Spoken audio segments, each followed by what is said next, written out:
The third core element of the zero suicide model is identify. Now this makes sense. In order for us to improve how a system addresses patients who are at risk of suicide, they first need to be identified. And the zero suicide model offers a very straightforward approach to how systems can identify patients at risk. And I propose that a very similar framework can be used to address risks of overdose. To me, the zero suicide framework related to this element reads like a math equation. To provide the gold standard of care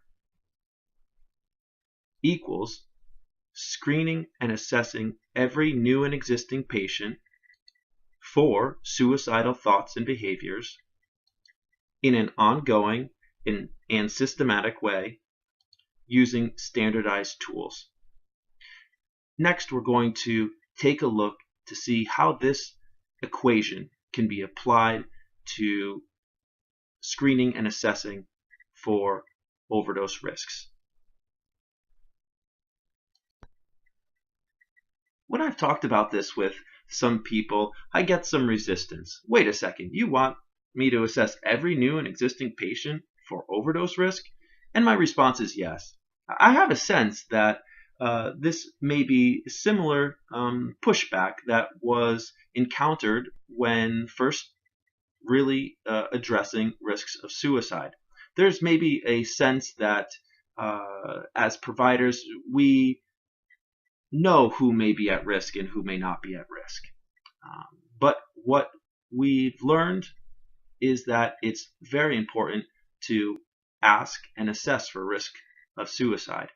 And with the consequences being the same, we can propose that assessing for overdose deserves the same level of care. So what are we assessing for, right? There needs to be a bit of translation here because we're not going to be screening for thoughts of overdose, but we would be screening for known risks and risky behaviors. These can include current substance use, alcohol, cocaine, opiates, prescriptions, use of heroin, current opiate pain management, and higher risk psychotropic medications like benzodiazepines.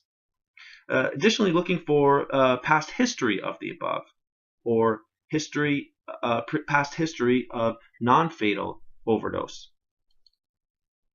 So why are we looking at this in primary care? Is that substance abuse issues are really common in primary care. Lots of people go see primary care where not everyone and most people are not getting specific care for their substance use. And research has shown that the risks of overdose and substance use issues are largely unrecognized. Why? Because we're not asking.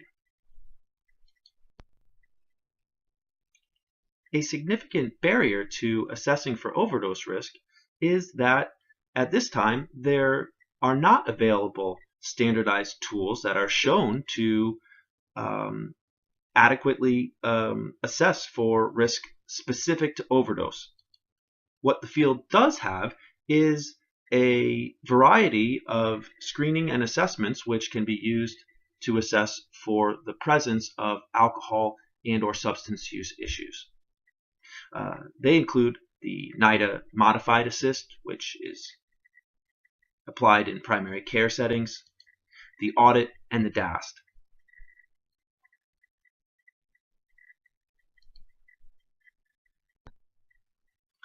So this leads to the question, why is there not standardized and evidence-based overdose risk assessments? Well, we know what common risk factors are that lead to overdose, and there's several different reasons, and one is that there's more than one pathway to accidental overdose. So to develop a screening which can be researched and shown effective, it needs to take into account the different pathways that can lead to overdose. Now, although this is not a screening in itself, it does consider what an overdose risk screening pathway may look like. So, asking, is there current illicit substance use? If the answer is yes, providing a more thorough assessment, overdose risk education, and safety planning. If the answer is no, has there been a history of illicit substance use? If the answer is yes, providing a more detailed risk assessment, providing overdose risk education based on their history and risk, as well as safety planning in a recovery safety plan. If the answer is no, then considering prescribed medications that may have increased risk of overdose. If the answer is yes, then providing a more detailed risk assessment, education, and safety planning related to their risks. If the answer is no to all of the above, that's great for them, and they can still receive some education. Perhaps they have family members or friends who are at risk, and if nothing else, have heard of the opiate epidemic and providing education so that they can be informed. There are some areas which progress has been made towards developing opiate risk assessments, and the STORM is one of them. This is within the Veterans Health Administration, and it is a robust use of their electronic health records, specific related to patients who are receiving opiate pain management. And they're built into their system that provides prompts and decision-making tools related to treatment planning. So what can we do now? We certainly can't wait until there are evidence-based screenings to move forward. We have to forge on. And I propose that even without the lack of evidence-based assessments for overdose, the ability to screen and identify patients will be improved when care is taken to all of the core elements combined. Assess your current system. How can it be improved? How can there be policies and practice which support screening for risks in an ongoing and systematic way for all patients? And moving towards a standardized risk formulation, looking at risk status and state. The risk status being the risk of that individual compared to a similar population, and the risk state being their risk compared to themselves at different periods of time. I can also say stay on top of the current research. There's a lot being done related to assessments, and I truly hope that at next year's conference we are hearing about assessments which are coming out.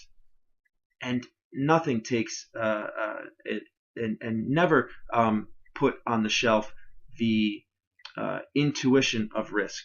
We know what risks of overdose are, and building those into how we support our systems will improve the care that we are providing our patients so that we can identify and treat.